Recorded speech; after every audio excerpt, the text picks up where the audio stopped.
Thank you everyone for being here and taking the time to attend the talk.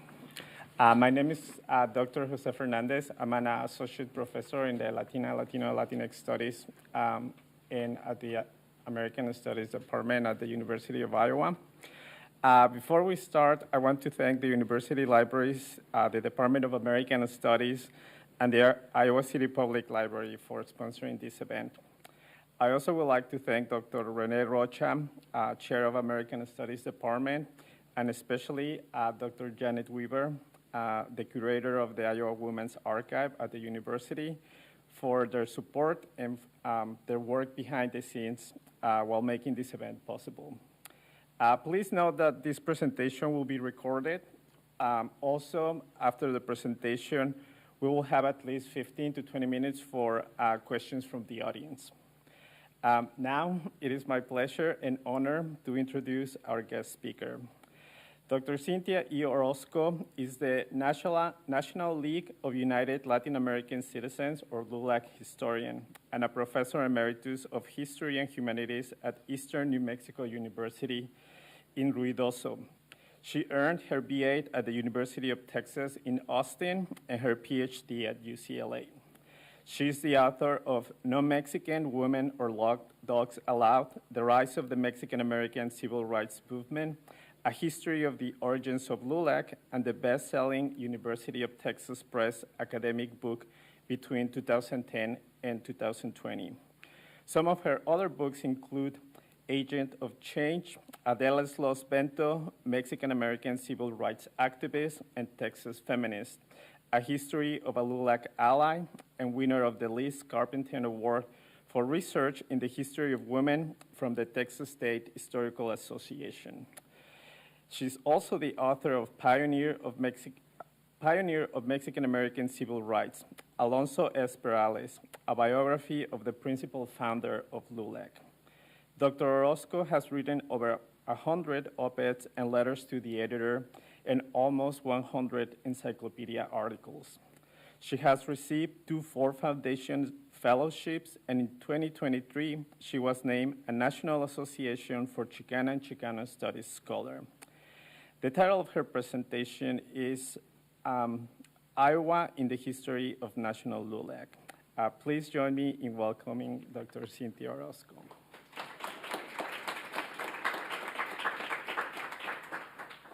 Thank you, Dr. Fernandez.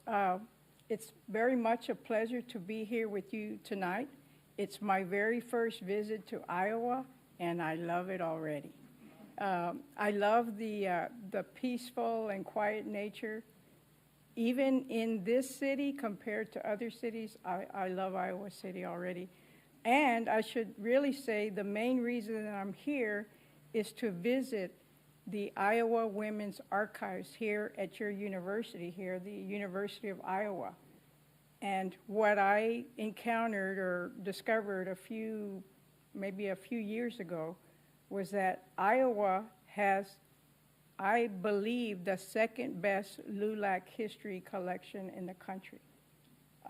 Visiting yesterday and today, I'm very impressed with the work that has been done here at the Iowa Women's Archives. And I understand that the Mujeres Latinas project back in 2005 or so probably was the first project about the Latino community. And since then, the LULAC records of the state of Iowa have also been a priority for the Iowa archives here. Again, I'm gonna talk a little bit about what I know about Iowa, and I actually know very little. That's why I'm here. And I've only had 1 day and a half in the archives. But fortunately, we have other people who are really the true experts of LULAC in Iowa at this point, and that would be with us Dr. Janet Weaver. Dr. Weaver, if you would please stand up. In case you folks don't know her, she really is the true expert today. But before I talk about LULAC and Iowa, I want to talk a little bit about myself so you know why I'm here and what I do. So I am the official National LULAC Historian. I am the second person to hold that position. But unofficially, I have been the National LULAC Historian since I was 20 years old in 1978. And in 2028, I will celebrate 50 years of studying, researching, and writing about the history of LULAC. Thank you. So I should first say that I'm from a little town called Cuero, Texas, which is a little bit southeast of San Antonio.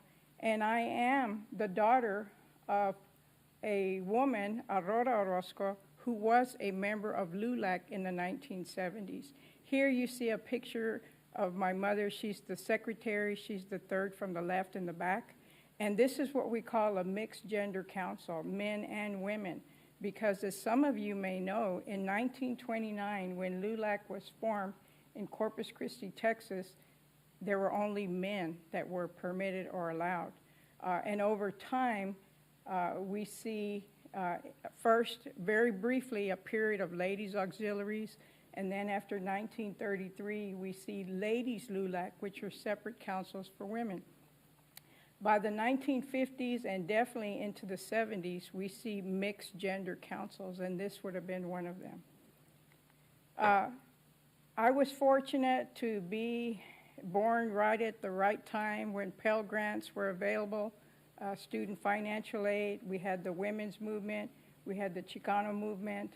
And fortunately, my mother was a 1937 high school graduate, which would have made her really an educational elite in the Mexican descent community at the time.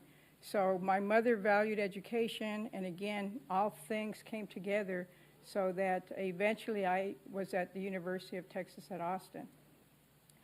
Luckily, I had a wonderful professor when I was a sophomore who said, okay, students, everybody, you have to write a 20-page original paper with original sources. So get into the archives and go see what you can find. You choose your own topic. So I chose LULAC as my topic. And so I wrote a 20 or 30-page paper with probably over 100 footnotes. From that point on, I've been a nerd in the LULAC archives, and that's what I do. And I had a wonderful professor who said there's only two places in the late 1970s where you can study Mexican-American history where it would be respected and you would have support, and that would be UCLA and Stanford. So not even at the University of Texas at Austin was there yet the kind of support that you really should have when you're entering a doctoral program. So I went on to UCLA, and I was there a long time, but I did leave UCLA finally in the late 80s to go on to write my dissertation on the origins of LULAC, but I had to go to UT Austin. When I wrote my senior honors thesis at UT Austin at 79, 80, there was zero LULAC archives. There was nothing called a LULAC archive. But LULAC was already celebrating its 50th anniversary in 1979. And imagine that you have an English-speaking, middle-class, professional organization, major accomplishments, and 50 years later, there's still nothing in the archives. So the LULAC president at the time helped to create an official archive there, and now the LULAC archive is so extensive in Austin that it is the equivalent of a football field of paper standing up. It's massive. Okay, nonetheless, there's major gaps. And again, why I'm here in Iowa is to fill some of those gaps, especially related to the Midwest. So anyway, from 1979 on, I have been attending LULAC events, national conventions, state conventions, et cetera. This is a 1982 photo. This is me talking to then National President Jose Garcia de Lara in San Antonio at a national convention. I was already receiving awards before I had done anything, okay, but which is not completely true. But I was making some presentations at national conferences. This is Alicia Corral with the Professional Women's Council of Los Angeles. So I was attending various events already. When I returned to Austin to write my dissertation, I was fortunate to be hired by the Texas State Historical Association. They were revising for the second time, the Texas History Encyclopedia called the Handbook of Texas. First written in the 50s and then again 76, and then the late 80s. They said, let's do it again, let's revise, but this time let's really try to add Mexican-American history. So I was the first researcher, they called me a Hispanic Research Associate for that project, and that is where I wrote 80 articles for the Texas Encyclopedia, the Handbook of Texas. This is me at the office. You can see the old computer monitor. Also, when I was still a student, I was the first person to write the timeline of LULAC's history. Again, I'm not even a doctoral student. I mean, I don't even have my doctorate yet, but this is in 1990. As a graduate student, I wrote this history. And really, it touches upon a few things that are national, but mostly it's Texas focused, okay? There's a few things here and there. And now, as of 2024, last year, I was asked to revise and update this LULAC milestones, which I did, and you can find it on the LULAC website. And it's pages and pages because I have so much more information and knowledge. But again, for being a grad student, I'm just kind of getting started. This is very impressive. So I always tell students, you don't have to have a PhD to start publishing and presenting and being active. You do it today, and you build your resume and your experience as you go along. This is me at, and again, I want you also to pay attention to the kind of sources that I'm showing you. Okay, so I've shown you some photographs, I've shown you timelines, text material, newspaper articles of my mother's that was from a newspaper, the local newspaper in Cuero. This is from a button. So this again, a button will give you historical information. So I was there in 1990. It documents that I was there. It documents that I was also in El Paso. Okay, so at some of these events, I have been able to see historic moments. For example, in El Paso in 1994, I believe, if I'm recalling correctly, was the election of the first woman president ever, national woman president in LULAC, Belén Robles from El Paso. So I was there. So I've kind of been like an ethnographer, taking down notes, making observations wherever I go. Now, the bulk of what historians and researchers mostly do is work in the archives. So if you, for example, have a body of papers, let's say you die tomorrow, okay, and you happen to have a bunch of papers on your desk, okay? So perhaps on your desk you have your birth certificate, you have your high school yearbook, you have a manuscript, a book that you were writing, et cetera, et cetera. If you die and somebody puts those materials into a library, they end up in these boxes. And these boxes have folders in there, and then they are labeled and organized. So this is me working in Corpus Christi with the papers of Jovita Gonzalez and Edmundo Mireles, who were active in LULAC in Corpus Christi. And again, the work of historians is really hard. We like it, but a lot of people cannot take it. Okay?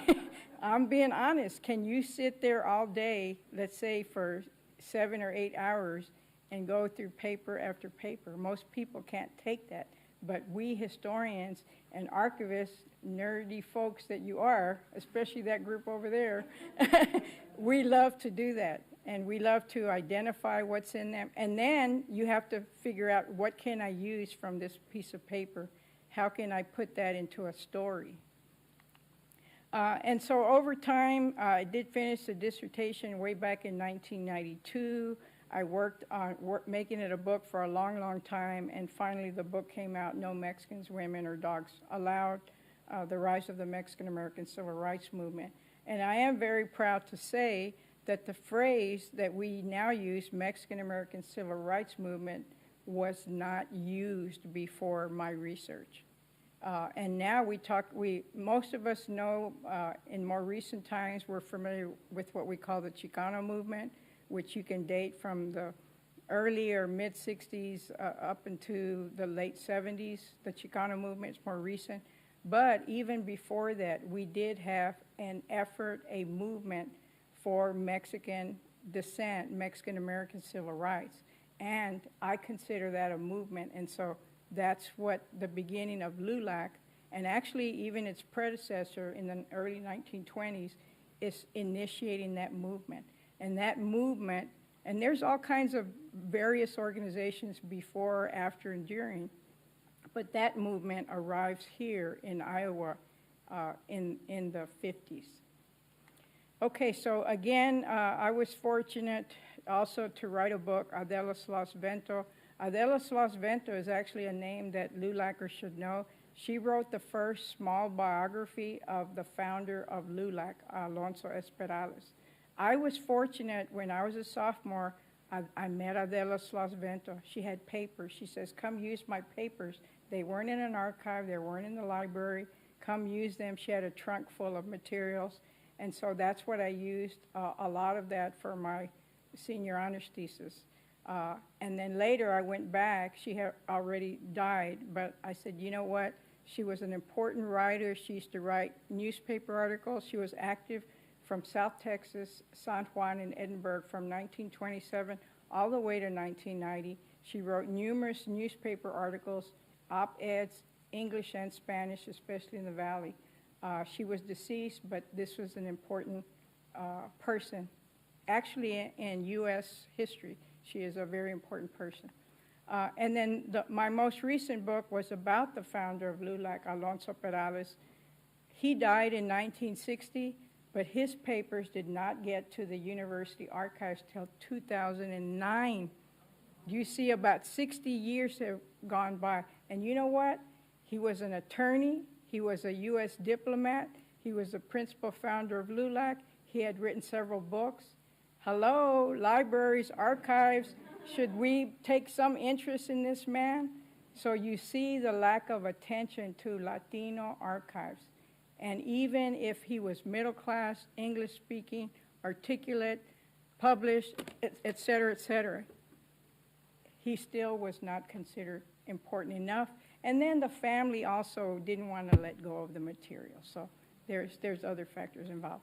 Okay, so this is what I do. This is at a state convention. I give public presentations. I try to promote the history of LULAC. And this is me in San Antonio. I love to speak to folks. If I can get 500 or 5,000, that's wonderful. If I can get 5 of you to listen, that's good enough. So here, this is with current day President Roman Palomares on the left, and also with an academic friend here. And this is right around the time of my appointment as National LULAC Historian. Okay, so let's move on now. Let's talk a little bit about Iowa. Okay, so how do I X out of this? Assistance, please. Let's see. Okay.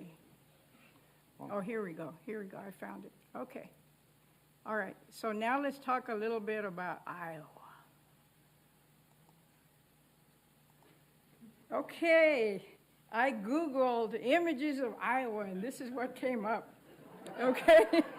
So I am here in this desolate environment with previous farms that once existed. No people, very few people live here in Iowa, although I understand there's about 3 million of you here now. And there's a good number of you here in Iowa City. But anyway, so right now we have stereotypes about Iowa and we have stereotypes about LULAC. And so let's talk a little bit about some of those things and what do the archives tell us? How do we correct those stereotypes? And we can talk some more about some of that shortly. But anyway, again, LULAC is a national organization, and we'll talk about that. But again, we don't have a good general history of LULAC, of National LULAC, in my opinion. There's one or two books out there, but in my opinion, they're not good, and they do not fully utilize all the resources that are out there nowadays. How do I move this? Let's see. Oh, here we go. Okay, so a typical person, let's say they want to study they say, oh, I got to write a research paper on the history of LULAC in Iowa. So then they Google, okay? And this is what they're going to find, okay? And again, we know that ordinary, regular folks do not have the time, the resources, and the expertise to write a good, even brief history of an organization, whether it's local or statewide. So this is what you're going to see. And really, there's not enough meat here. And please excuse me, vegetarians, but there's not enough meat here for us to say, hey, this is really important what they have done here in Iowa. Okay, so a typical person, that's what they're going to do. They're going to Google. And that's the kind of thing they're going to find. Okay, but then we also have professionally trained historians. We have people like Dr. Janet Weaver, okay, who has written some great history essays, but mostly academics, people like me, will read that stuff. It's kind of thick. It's hard to find out about. Yet, she went beyond that, and she said, you know what? Hola, Iowa is an important Spanish language bilingual newspaper. Let me write some kind of general history. And she did that.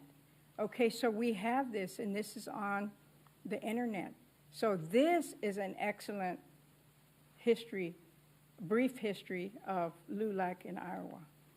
Okay, and then she and also the Iowa Women's Archives, and perhaps, and I don't know all this history, again, initiated originally Mujeres Latinas Project, continuing commitment by this archive to do this kind of history.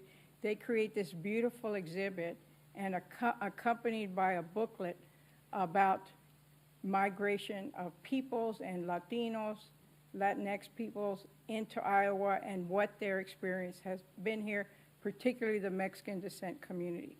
So we need short articles that are in newspapers, on the internet. We need well-informed exhibits such as this one. We need short, quick information, but we also need thick and deep stuff that the historians and the academics, that's what we do. And here we have her again. She's still at it, okay? She is still at it, okay? And what I saw, again, I've only been here a day and a half, excellent photograph collection of Iowa LULAC. And there's even materials in there that are important from the national level. And I'll show you some of that. Okay, but again, we need more historians, we need writers, and we need quick information, easy to get to, short, but we also need the big, thick books that document stuff. This is how I know this. This is where the footnote that tells you I got this fact from this source, so somebody could go look at it later.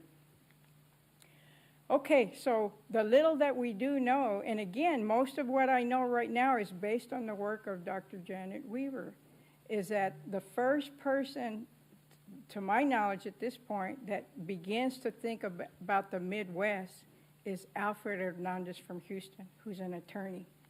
Okay, and he happened to have a brother-in-law who lived in Chicago by the name of J.B. Casas. That's the first contact. Hey, I got a brother-in-law in Chicago. Why don't we try to see if we can get them involved in LULAC?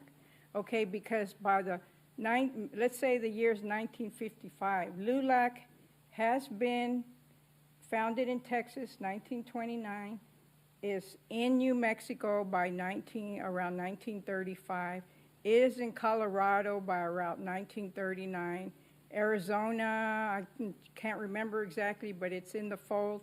And California actually had a council in Sacramento in the early 30s, but then comes into the fold again in the 40s, okay?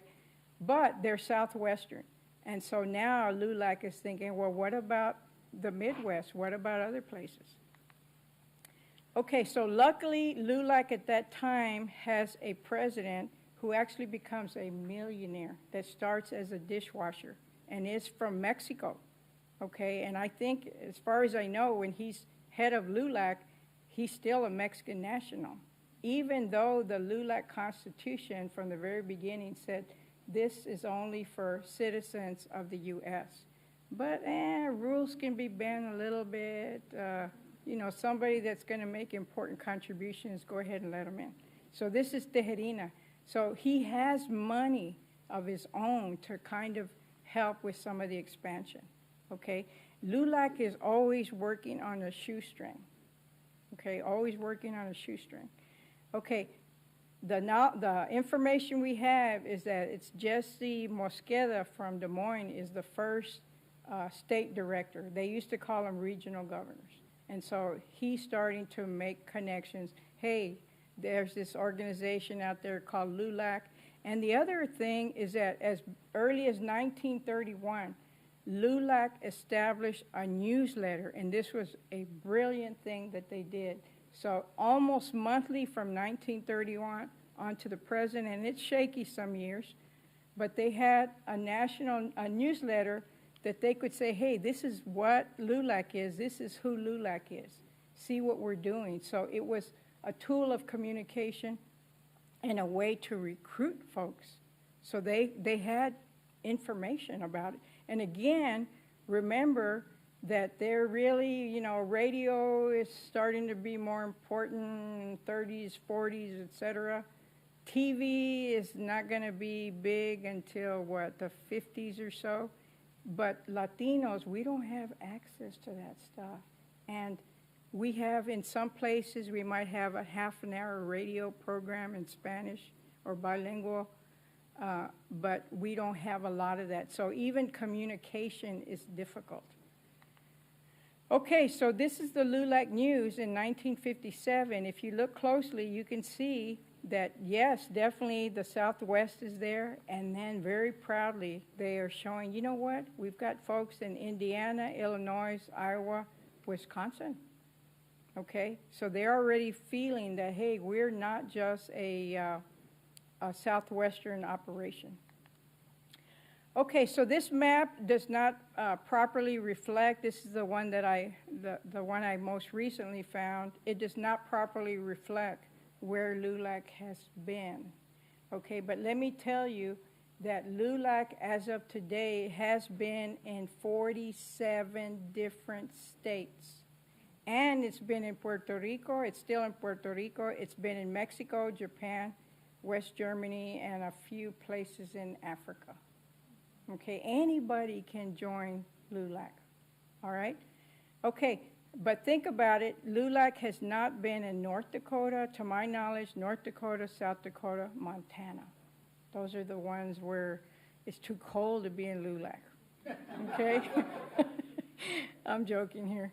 But anyway, so, but LULAC does not always sustain itself. Mostly it does not. Who can tell us why it doesn't sustain itself? Who can tell us? This is a teacher in me coming out. Myra? Myra, what do you think?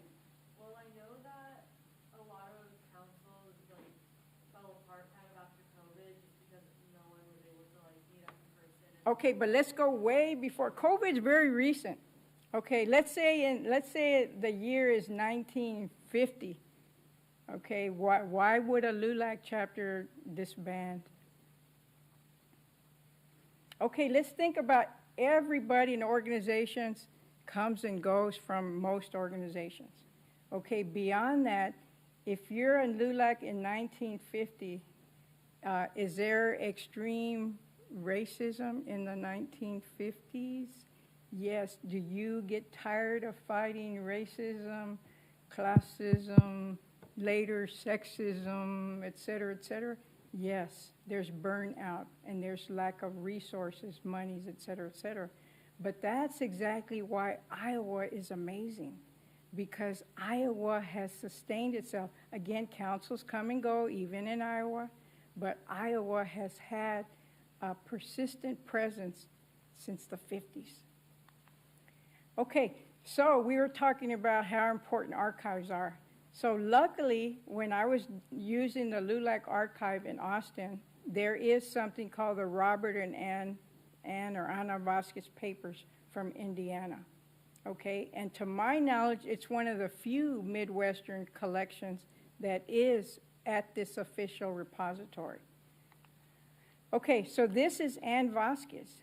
And what I have now surmised, because I've been doing, keeping lists, et cetera, she is the first woman state director in the Midwest, okay? All right, now her papers are in the library. Now this is a list of the materials that are in her collection, okay? And if you were to look closely, and let me see if I can do this here or not.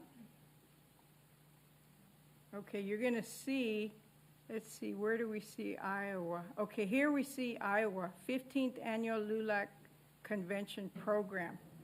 Okay, so you see she kept all these programs, Indiana, Illinois, et cetera, various places, but there's only one or two from Iowa.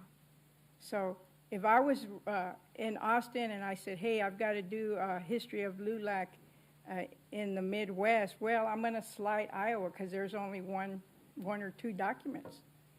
Okay, that's why the more documents we have, the more local councils, district, state, national materials, it gives us a broader picture. Okay, all right, let's see. Okay. So in that same collection, we have a listing of where LULAC is. You can see Arizona, California, Indiana, Illinois, Iowa, Minnesota, New Mexico, Texas, and Wisconsin. Okay? Okay, so by the late 50s, LULAC is in 9 states. And again, that same picture we saw, LULAC is pretty solid in the Southwest, and then also now it's in the Midwest. And the Midwest is still there today, folks. Okay, so this is the chronological order that they come into the league. And again, that Chicago contact was the first connection there, and then other connections. Okay, and then that same, one of the documents I found, this is the listing, at least of the initial LULAC councils. Okay, you will see that Des Moines has a men's council, a ladies LULAC, and junior LULAC. Des Moines, see, this is one of the things I'm trying to figure out, okay? Officially, ladies LULAC existed from 33 to the present, but as I mentioned, beginning in the 50s, we start to see more mixed councils, men and women. But apparently, for some reason, Davenport says, come on, women, we want you in, or the women said, hey, we want in, one or the other, whereas in Des Moines, that didn't happen, okay? They have a separate chapter of women, a separate chapter of men, okay? So I'm interested in that dynamic. Why? Okay? A junior LULAC also gets founded in the late 30s, and the idea is youth empowerment, and to create a bridge from young people. Initially, it's like kids under 18, and then it becomes older. And then in the 50s also, they create the collegiate councils for college folks. Okay, here we have a picture, and this is here in your archive of the Fort Madison LULAC. And again, you can see this is a mixed council with men and women. Okay, and again, the women's archives here, because they got this material a few years back, they have been able to identify who these people are, because as more people, as time goes on, and older photos, you can't identify them. Nobody knows who they are anymore. Okay, so we always want to identify photos. Today we have the phone. It's a big problem. How do we identify photos? We have to have hard copies. Okay, over time, the flash drive, the thumb drive becomes a problem. The phone photos become a problem. We need hard copy photos labeled and dated. Okay, here's another one from their collection of Davenport, 1958. Okay, Henry Vargas, whose collection they have, Henry and, is it Lucy, his wife's name Lucy? They're both involved in Davenport. And then they also created a local Davenport newsletter called El Reportero that you can see in the old days. They mimeograph things. Okay, there used to be an old machine with purple mess ink. Okay, I was using those. I remember using those up until around 1980. We were still using those. Okay, we also have, excuse that, the A is in a bad location here, but Ayla Plasencia from Des Moines, she is the first president of Ladies LULAC there, and she's the first woman state director from Iowa in 1986. So one of the things that I'm trying to figure out is, were there women state directors before the 70s? And actually there were. And in Texas, we used to think that the first woman state director was Dolores Guerrero from Beaumont in Houston around 1970. But looking at broader papers, I have now discovered, you know what, there were a few places where there were women state directors outside of Texas.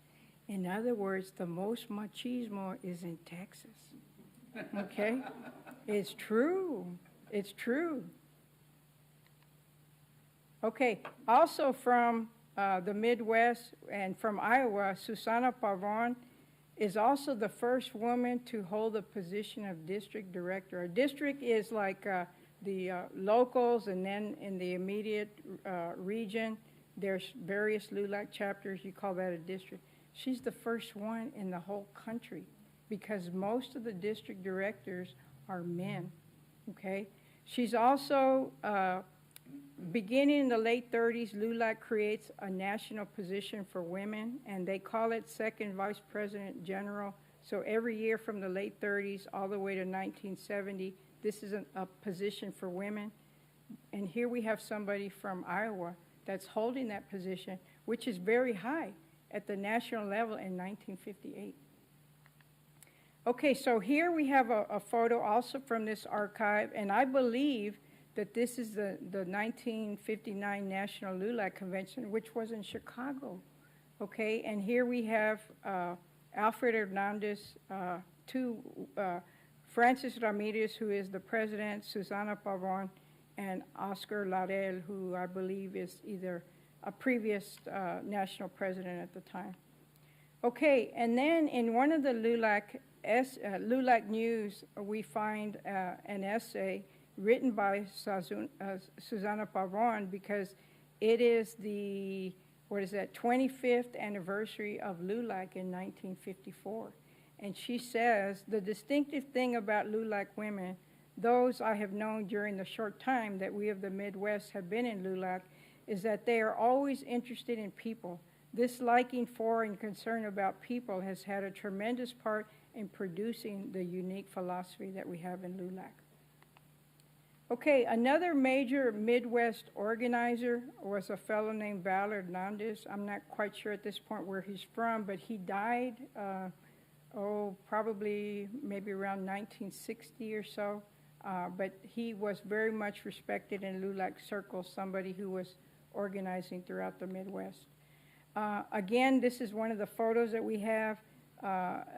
This is this, which city is this one in? Davenport. Okay, so this is a convention that they're having. Also, here we see Henry Vargas, and I believe that's Susana Pavon at the very end. I'm not sure who the middle man is there. One of the things I'm looking at right now is I'm trying to write, or I am writing, a history of women in the LULAC organization. I'm finishing that manuscript before the end of this year. I'm looking at the kinds of activities that LULAC or Ladies LULAC were involved in. Queen contests seem to have been very big as a fundraising opportunity, and so I'm looking at that, and here we have a full court with Ayla Plasencia at the very end. Also the work from Dr. Weaver She has written an excellent article that talks about LULAC's involvement with migrant workers and great boycotts. Again, there's a lot of things to write about. This is one of the programs that is in the Ann Vasquez collection. And here's some things inside of it. So we have here a picture of people who received scholarships in 1971. These people, the idea was you needed educated people in order to solve the problems of our community. And we needed a more extensive middle class. We needed people who knew how to do white-collar things to solve problems. And again, various queens. I show you real quickly a picture of a clubhouse in Houston. One thing I'm talking about in my book manuscript is that in some places they created LULAC halls. Some of them were exclusively for men, but in other places they were very communal, included women from the beginning. Houston excluded women in the beginning. Okay, and then I understand here in Davenport you folks have a LULAC center. Very, very important. There's not that many permanent LULAC halls and centers throughout the entire USA. Okay, even San Antonio, where most of LULAC started, there's no LULAC hall. There's no LULAC building or center. Okay, so Iowa, definitely take pride in your buildings as places to have fundraisers, to have community and cultural events. Very important accomplishment on your part. There was in 1988 a website called Mapping Social Movements in the U.S. This is the places they said Iowa had LULAC councils in 1988. And then the current LULAC website includes a list of all those that you have here today. And see, my reading of something on the website, 600 members of LULAC in Iowa. Impressive, impressive. Okay, and I understand that Davenport has 200 members. Impressive. So I am so impressed with Iowa LULAC. And I'll tell you what we need, and I'll say this almost in closing. Real quick, here's a picture of Belén Robles, the first national president. This is an example of a very important photo that has national significance. Belén Robles being an advocate for women's rights since the early 60s, becoming national president in 1994. Lucy Acosta, also very important. But I want to say that we don't have enough historians, period. Okay, well, there's a lot of historians of all ethnicities and backgrounds in the U.S., probably 15,000, maybe more. Okay, Latino historians, I bet we have 200, 300. And Mexican-American women historians like myself, there's about 120 of us. Okay, so we need more historians. We need people to do that deep research to get in there. But again, we also need quick information available on the internet. We need quick TikToks. We need quick timelines, quick listings. We need all of that. So I want to thank the various institutions which have allowed me to share some of their photos and materials. And I want to thank all of you for being here today. I want to thank American Studies. I want to thank the Iowa Archives, the Iowa Library, Dr. Weaver, Dr. Fernandez, Dr. Rocha. And I will end there and take questions. And I want to say also, never forget your shield. Your shield is what will protect you, and that is the LULAC organization. Thank you.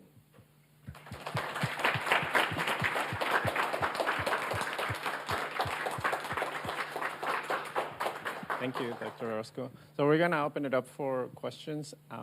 Just raise your hand, and I need to pass the mic so it will capture the sound. Don't be shy. You guys have any questions? Go ahead.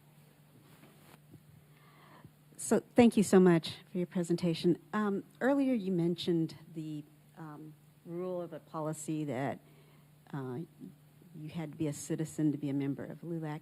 And my question is regarding those types of policies as well as the mission statement.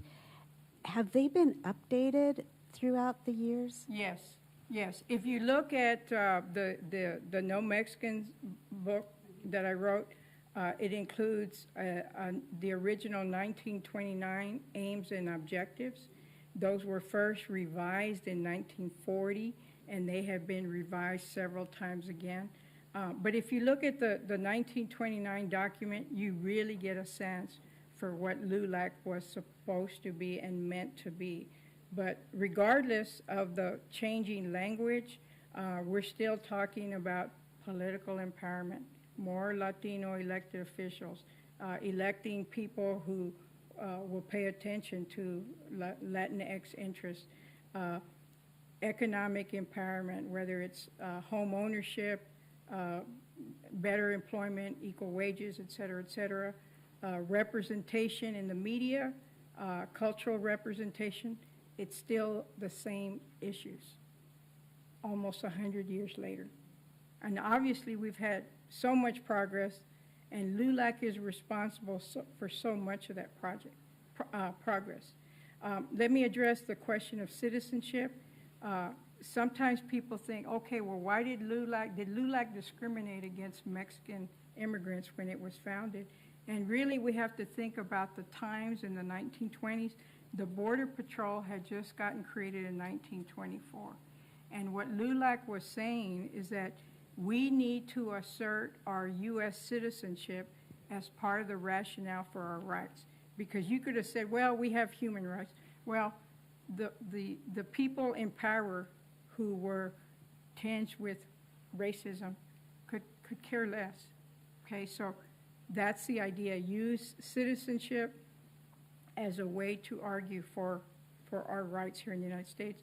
Also, in that time period, we're just getting to the end of the Mexican Revolution, and there were still, especially in Texas, there were still a lot of middle class and intellectual Mexicans who were still saying, oh, well, you know,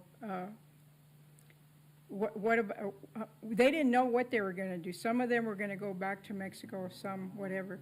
But bottom line, if LULAC had not made that decision, I believe it was possible that the leadership could have been deported.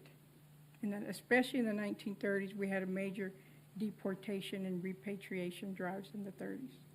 Okay, but as of 1986, I believe, that reference to citizenship has been taken out. Another question or comment? Yes. Okay, well, I know here at the University of Iowa, we just started the Collegiate Council just over a year ago, haven't we? And I guess my question is, since as a historian, what collegiate councils have you seen throughout the U.S. that have been the most active, and what is it about them that have progressed LULAC in general? And I guess what have been some major, what's the right word I'm looking for? Major contributions that they've given. Okay, I don't know how to answer that question, okay, because I don't know enough about the collegiate councils. I can say that the first council was created at the University of Texas at Austin in the 50s. At that time, they were working on poll tax drives, because that was, in Texas, you still had to pay in order to vote. That was common in the southern states up until the Civil Rights Bill of the mid-60s or so. So if you're trying to get ideas, I would simply network with those other collegiate councils. But I would say, you know what, in my thinking, the role of a collegiate council at the university is to work on getting more Latinx students into the pipeline. In some places, undocumented students are not being able to receive tuition anymore. That's true in Texas. We need Latino, Latinx studies, more courses. We need more professors. And we need the students to connect with the local community. What can you do if you have time, because it's hard to be a student, but how can you connect with the local community to uplift We need to uplift and bring people with us. As we're uplifting, as we climb, we need to bring people with us. Yes, sir. Thank you. Thank you for the talk overall. And you mentioned before that you really want to see councils continue to print photographs, print documents, record.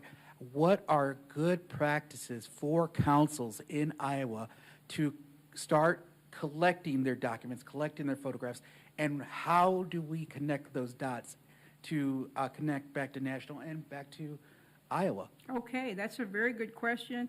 And in the near future, this will probably be one of the Zoom presentations that I'm going to make, because just like the national caucus, what do you call the caucus where all the presidential candidates come to Iowa? Oh, it's the caucus. The caucus, okay, that's the first one. First place is here in Iowa, in the old days, right? For one party. Okay, for one party. Okay, well, likewise, this is my first caucus as National LULAC Historian.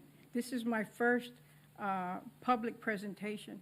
And so what we'd like to do down the line is to have a seminar or Zoom where we talk about how do you collect materials, how do you connect to your archive. Okay, and here's the thing is that we need to collect materials, we need to identify them, take care of them, and put them in professional archives, such as for Iowa, this is a great place. Okay, but we don't want to put them in any little bitty library that doesn't have professional capabilities to do that.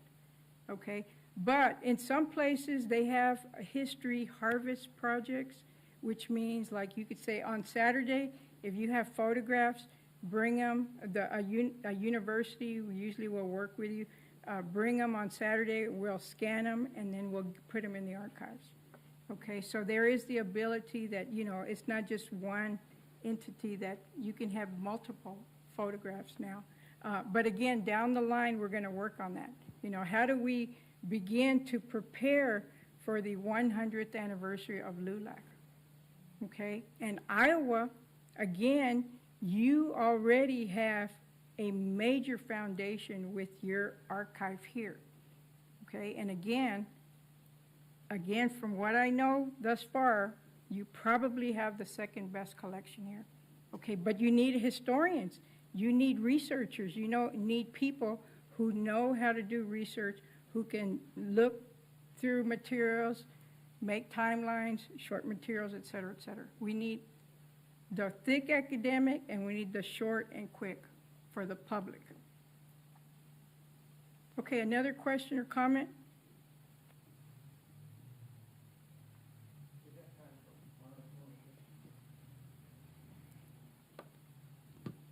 This is more a comment than a question. When we started the Mujeres Latinas project at the Iowa Women's Archives in the early 2000s, we envisioned it as an oral history project because we just didn't know if there would be many documents out there, what there would be. But as a result of doing some of the documents, especially the ones in Davenport, Janet especially got involved with Council 10, and people in Council 10 had this sense of their history. So Ernest Rodriguez, I think in particular, had saved a lot of old records and that sort of thing. And so we climbed up in the attic, I think. We didn't climb up and got some of those materials, but it really helps to have those connections between the archives and the councils, and to find those people in the councils who really are cognizant of their history. Yes, yes. And I should also say that in the country, at the national level, Houston Council 60 has an excellent local LULAC history collection, but that's only because we had a historian and archivist named Dr. Tom Krennic, who in the mid-'80s said, I'm going to go get LULAC materials. But that hasn't happened in other places. Okay, so LULAC in other places will be asking, okay, Indiana, get some LULAC Indiana materials and you deposit them either at your major archive there or you send them to UT Austin. And it doesn't matter. I'll go wherever they're at, okay? As long as you folks in Iowa give me corn, I'll be here, okay? So we owe a great debt of gratitude to Council 10 and all the support we've had over the years. Yes. And Mike especially. Okay, and again, Iowa is set up for somebody to come in and write a history of LULAC in Iowa. The materials are there, and I can't say that for most states. I cannot say that for most states. But again, just because you have materials in the library doesn't mean you have the historians. We don't have a lot of historians that are doing, and again, Dr. Weaver, she's not Latina, right? You're not Latina? Okay, anyone can do this history, but she is well grounded in Latinx studies. So she wrote excellent research. You know, what we need more historians or short projects. We need those. So again, the collegiate folks, hey, maybe you folks can be part of that bridge. You know, what's out there. And you know what? In doing this, we're going to totally destroy so many stereotypes. And because people would think, oh, well, there's nothing in Iowa, okay? People would say, in Texas, they would say, oh, LULAC didn't have Iowa, okay? Mexican-American women, they didn't do anything. All they did was submit to husbands through ladies' auxiliaries. And they didn't have any intellect. They didn't do anything. All they did was make tamales. Okay, so in writing this history of LULAC, we are getting rid of those stereotypes and a lot of racist and sexist and even homophobic tropes that are out there, narratives that are out there. And right now is a very serious time in U.S. history. And this is why we have to assert this history, okay? And I want to go ahead and end this gathering today by reminding everybody that here in Iowa, what your flag here says, our liberties we prize and our rights we will maintain. Thank you.